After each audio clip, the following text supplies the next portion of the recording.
Bonjour, je suis avec Nadine Laval. Bonjour Nadine. Bonjour Nicolas. Je suis très heureux de te revoir parce que tu habites en Martinique, moi j'habite en Pologne. On se retrouve ici à Paris pour les Open du Cerveau. Et du coup, toi tu as déjà une expérience parce que tu as déjà fait venir, donc là tu es venu arbitrer de Martinique, tu es en jet lag et donc tu commences à être un peu fatigué, mais on a discuté déjà et on a travaillé ensemble depuis déjà un bon moment. Et tu as fait quelque chose d'extraordinaire avec les élèves dans le collège Gérard Caffé en Martinique. Cette expérience où tu les as d'abord enseigné la lecture rapide, le mind mapping, et ils ont participé au championnat du monde en 2021. 21 déjà. Oui. Raconte-moi cette expérience à tous les niveaux. Comment toi tu l'as vécu, comment les élèves ils ont vécu, c'était quoi les points les plus difficiles et c'est quoi finalement l'enseignement que tu retires de cette expérience? Eh bien écoute, le premier enseignement que j'en tire, c'est d'avoir pu partager avec mes élèves une expérience que moi-même j'ai vécue, puisque tu m'avais invité à participer à ces championnats de France en 2019. À la Villette, oui. Oui, effectivement, et c'était une expérience extraordinaire. Alors, c'est vrai que ces apprentissages-là, je les connaissais un petit peu déjà, je les pratiquais, mais ce n'est qu'à partir de ce moment-là que j'ai vraiment approfondi la question. Et je crois que lorsqu'on est enseignant, il faut pouvoir aussi utiliser ses propres ressources pour pouvoir faire avancer ses élèves et transmettre et partager et faire connaître et faire aussi avancer, contribuer en tout cas à faire avancer. Alors cette expérience, ça a été quand même une réponse à la crise sanitaire parce que nous nous sommes retrouvés dans une situation où tout était bloqué, tout était fermé et qu'il fallait quand même avancer, qu'il fallait quand même travailler. Et par la suite, il y a eu un retour à l'école en présentiel. Et il y avait beaucoup de retard à rattraper. Et rattraper un retard, ça passe aussi par la lecture rapide et le mind mapping. Pourquoi? Parce que l'objectif, en réalité, c'était d'acquérir un maximum de connaissances, de pouvoir faire des fiches de révision de façon très simple et rapide afin de pouvoir réviser très régulièrement pour pouvoir passer les épreuves des examens terminaux à la fin de l'année. Et en fait, c'était une expérience assez extraordinaire parce que on a travaillé en équipe. Oui, il y a toute une équipe qui s'est mise au service des élèves. Tout le monde a adhéré. Il y en a qui ont découvert. Il y en a aussi qui se sont formés à l'arbitrage. Mais je pense qu'ils vont reprendre cette activité parce que des arbitres, on en aura de plus en plus besoin puisque cette activité, finalement, elle se répand de plus en plus.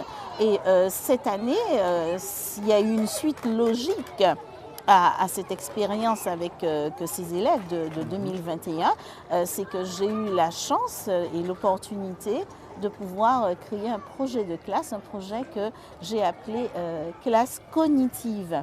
Et dans cette classe, on pratique l'apprentissage de la lecture rapide, du mind mapping, du sketchnoting.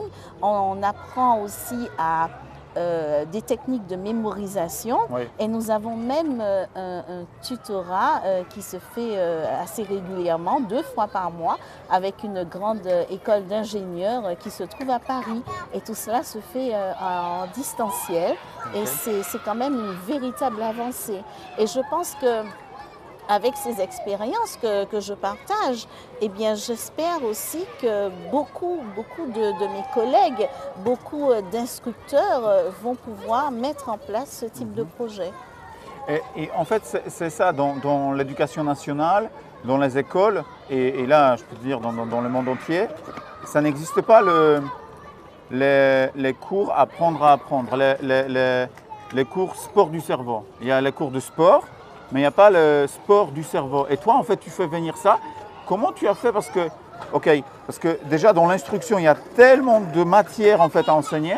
Et du coup, là, tu as réussi à dégager des horaires en plus. Et raconte ça, parce qu'à mon avis, ça va être inspirant pour énormément de professeurs. Eh bien, en fait, c'est vrai, tu as raison. Il n'y a pas de cours apprendre à apprendre.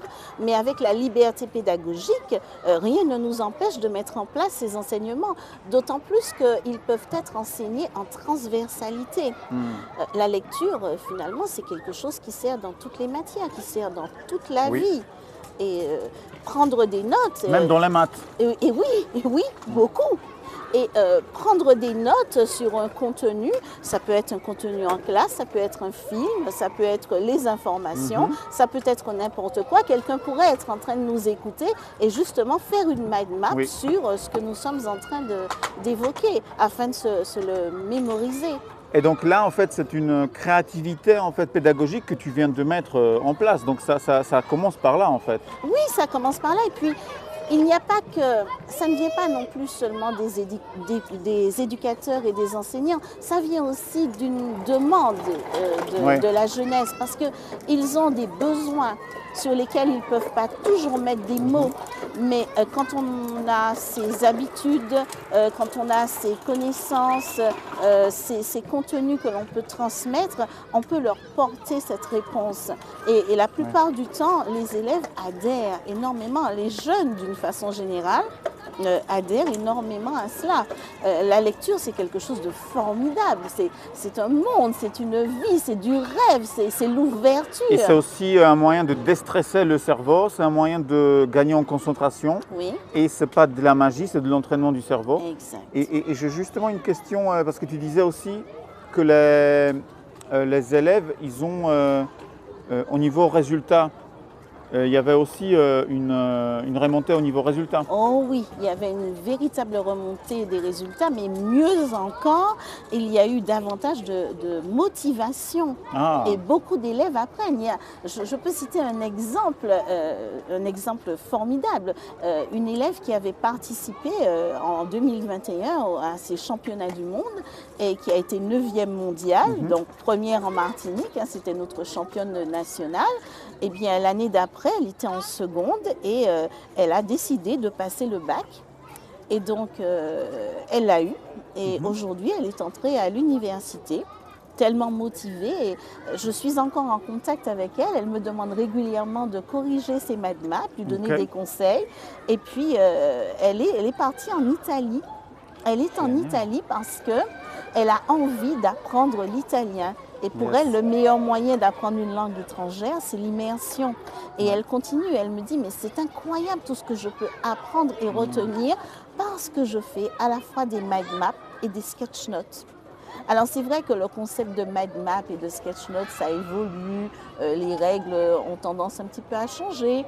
Chacun adapte à sa manière aussi. Parce que faire des fiches de révision avec ces mots-clés, ces pictogrammes sur une simple feuille, au lieu d'avoir des quantités de pages à écrire, c'est quand même quelque chose d'extraordinaire. Voilà. Nadine, merci beaucoup pour ton partage. C'est super passionnant et j'espère que ça donne envie aussi à d'autres, ça inspire hein, d'autres enseignants, d'autres adultes qui ont envie justement de...